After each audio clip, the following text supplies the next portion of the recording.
Good morning. I'll be presenting to you the famous modern philosophers whose teaching and theories create the shape of modern philosophy. And since we were just given 40 minutes na mag-report as a group, we'll just have a quick view on them. The first is an English philosopher in 17th century, Sir Francis Bacon.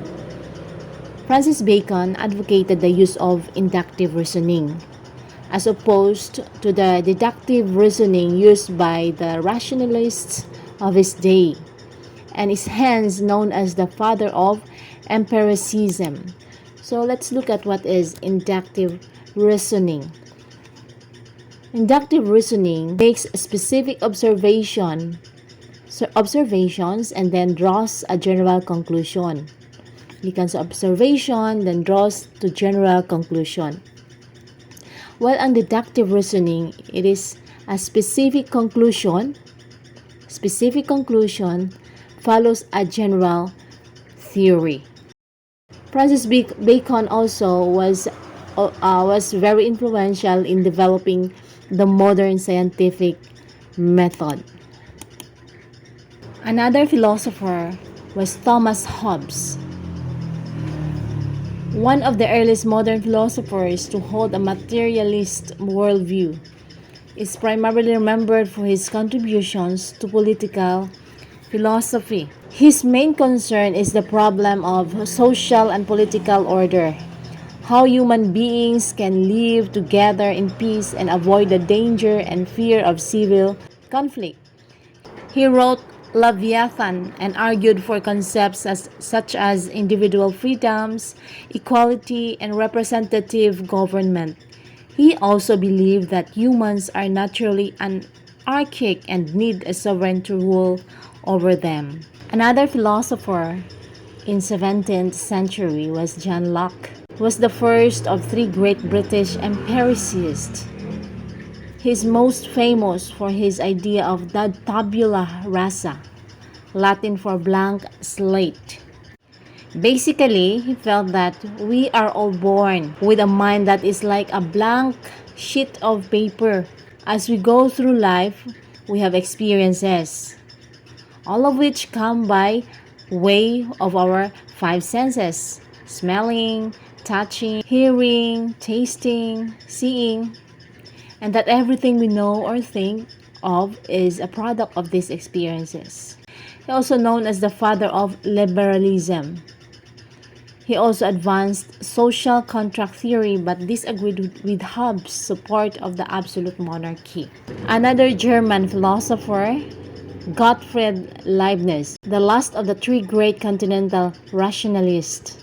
He believed that our world was the best possible world that God could have created. It could be that the existing world, despite the evident evil in it, is actually the best possible according to a divine standard of goodness that differs from ordinary conceptions of the notion.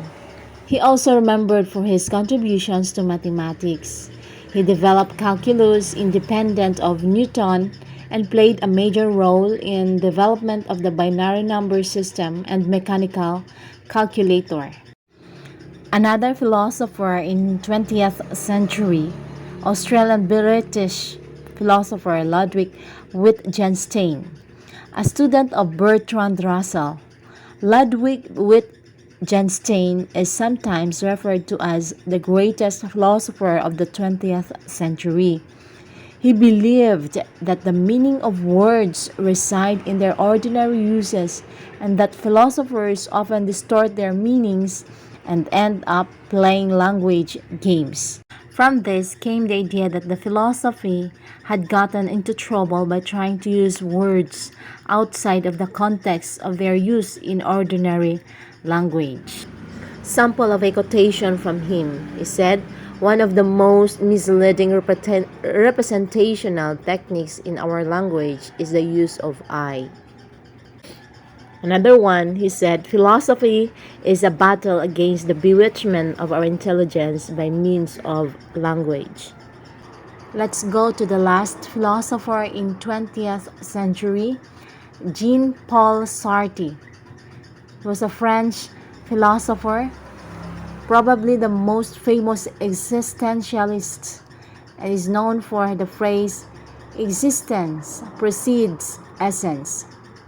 Instead of starting with the idea of purpose and then human existing because of that purpose, existentialists start with the existence of humans and emphasize the humans must create their own meaning and purpose. So, those are our modern famous philosophers. Now, I want to show to you mga quotation from their beliefs and writings. By John Locke, he said, "The natural liberty of man is to be free from any superior power on earth, and not to be under the authority of man, but only to have the law of nature for his rule." Another one he said, "No man's knowledge here can go beyond his experience." John hopes, "Government is necessary not because man is naturally bad, but because man is by nature more individualistic than social." By John Locke, "Our business here is not to know all things, but those which concern our conduct." Francis Bacon, "It is not what we profess, but what we practice that gives us integrity." From Jean-Paul Sartre, "Man is condemned to be free because once thrown into the world, he is responsible for everything he does. It is up to you to give life or meaning or a meaning." By Ludwig, he said, "We are asleep. Our life is a dream, but we wake up sometimes just enough to know that we are dreaming."